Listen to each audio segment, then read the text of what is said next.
जय माता दी। मेरे सभी प्यारे दोस्तों, मैं लक्ष्मी शर्मा बड़ों को चरण स्पर्श, छोटों को प्यार और बराबर वालों को दिल से नमस्कार करती हूँ। आज मैं सुनाऊंगी लक्ष्मी जी की कहानी। एक गांव में एक ब्राह्मण पति पत्नी रहा करते थे। वे लोग बहुत ही गरीब थे। उनके 5 बेटे थे। उन 5 बेटों के भी बच्चे थे। उनका परिवार काफी बड़ा था। 5 बेटे मंदिर में पूजा किया करते थे और उन्हें जो दक्षिणा मिलता उसे सभी इकट्ठा कर अपना घर चलाते थे। बेटों की तरह बहुएं भी अपने सास ससुर का बहुत सेवा करती थी। ऐसे ही कई साल बीत गए। एक दिन उनके बहुओं को अपने माता पिता की याद आई।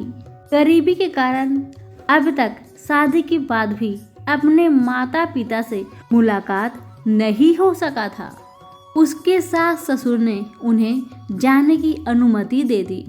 ब्राह्मण सोचने लगा कि आज अगर हमारे पास धन होता तो उनको खाली हाथ मैं कभी जाने नहीं देता। कितना लाचार और बेबस है हम कि अपने बच्चों के लिए कुछ नहीं कर पा रहे। वे लोग कुछ दिनों के लिए अपने मायके चले गए। ब्राह्मण के पास एक जमीन भी थी जिसमें उन्होंने धान रोपा हुआ था, पर उनका किस्मत खराब था क्योंकि उनके फसलों को छोड़कर सारे लोगों के खेतों में अच्छी फसल हुई थी। उस परिवार की एक दूसरे के प्रति प्यार और श्रद्धा भक्ति देखकर लक्ष्मी देवी की उन पर कृपा दृष्टि हुई। लक्ष्मी माता अपने हाथों में सूप लिए उनके खेतों से गुजरी। जैसे जैसे लक्ष्मी माता आगे बढ़ती गई वैसे वैसे ब्राह्मण का खेत भी फसलों से लहलहा उठा। इस कारण लक्ष्मी माता के पूरे साड़ी में धान भूसा फंस गया। उन्होंने एक 16 साल की कन्या का वेश बनाया और दौड़ते हुए उस ब्राह्मण के घर पहुंची। पति पत्नी उस समय चिंता में डूबे हुए थे। लक्ष्मी माँ बोली, बाबा मुझे बचा लीजिए। बाबा, ब्राह्मण ने पूछा कि बेटी तुम कौन हो? उसने कहा, मेरा नाम लक्ष्मी है, मैं पास के ही गांव में रहती हूँ। ब्राह्मण ने फिर पूछा, तुम्हारी ऐसी हालत क्यों हो गई है? पूरे कपड़ों में धान और भूसा लग गया है। लक्ष्मी ने बताया कि मैं अपने मौसी के घर जा रही थी तो रास्ते में चोरों ने मेरा पीछा किया। मैं बचते छुपते यहाँ तक पहुँची हूँ। ब्राह्मण ने कहा, बेटी तुम चिंता मत करो, चोर यहाँ नहीं आएंगे। तुम्हें बहुत भूख लगी होगी, हम अभी तुम्हारे लिए कुछ खाने के लिए लाते हैं। उनके घर कुछ खास खाने के लिए नहीं था, सिर्फ थोड़ा सा चिवड़ा और गुड़ था। उन्होंने उससे कहा, हमारे पास बस इतना ही है, इसे ही तुम खा लो। लक्ष्मी बोली, आपका बहुत धन्यवाद मुझे भोजन देने के लिए। भेष रूपी माँ लक्ष्मी ने उस पोहा और गुड़ को भोजन रूप में ग्रहण किया।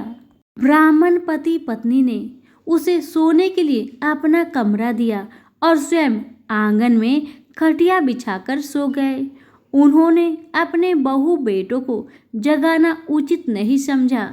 सुबह हो गई। जब बड़ा बेटा मंदिर पूजा के लिए निकला तो उसने मार्ग में जाते समय अपने खेत को लहलहाते देखा तो खुशी से फूले नहीं समाया।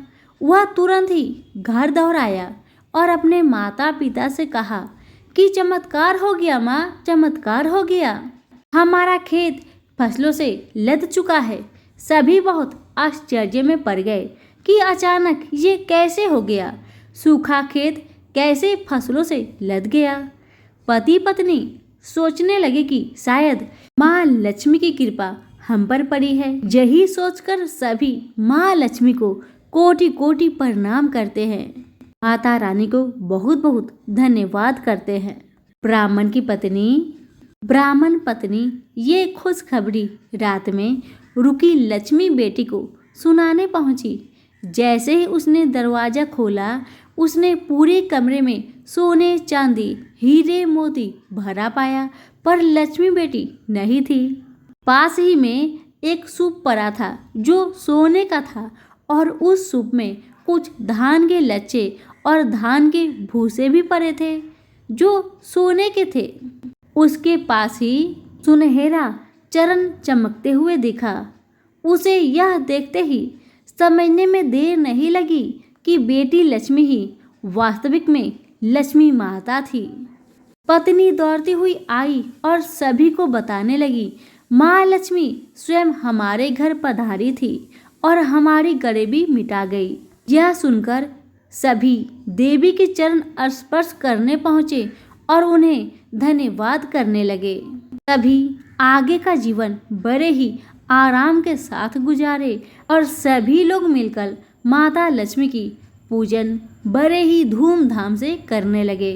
हे लक्ष्मी माता, जैसे आपने गरीब परिवार पर अपनी कृपा बनाई, वैसे ही कहानी कहने वाले, सुनने वाले, हुक्कारे भरने वाले सभी पर अपनी कृपा बरसाना। तो सभी प्रेम से बोलिए, लक्ष्मी माता की जय हो। धन्यवाद।